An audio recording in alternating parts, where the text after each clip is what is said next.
Hi guys, welcome to the Capricorn Virgo Taurus Extended Reading. Para po sa ating mga Capricorn Virgo Taurus Energy Extended Reading, this is the reading for you.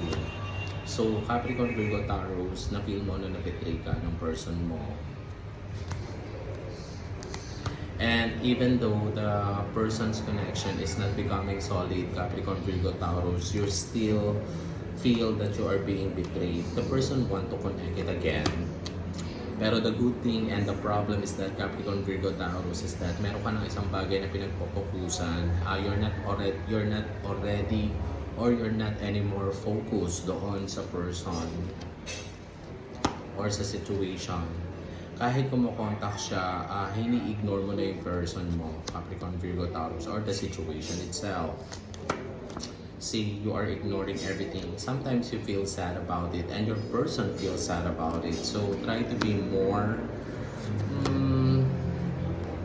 I think be more focused as of now. If you cannot forget or if you don't like to talk to the person for now, you are being advised to just be more focused to your money.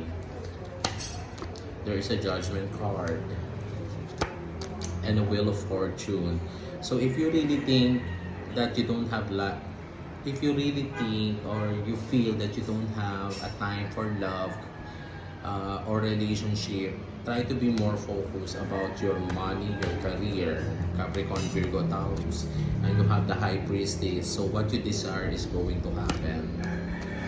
There is an offer again, the person will re-offer, but the Fool card here is telling to you, take the risk to break out, take the risk to separate ways, take the risk to not to do it anymore, and you are becoming the Queen of Swords.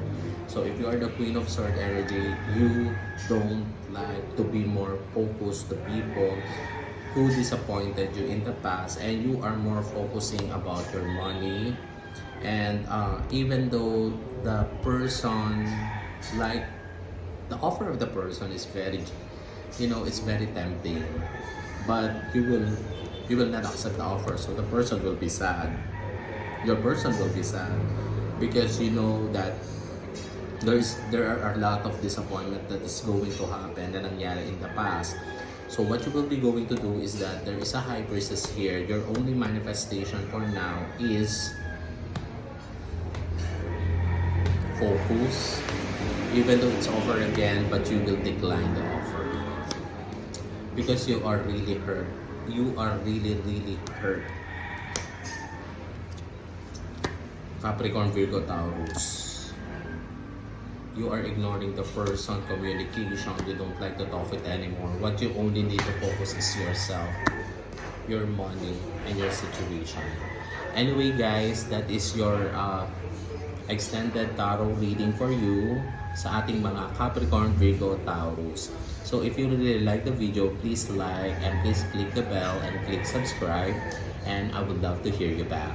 Bye guys.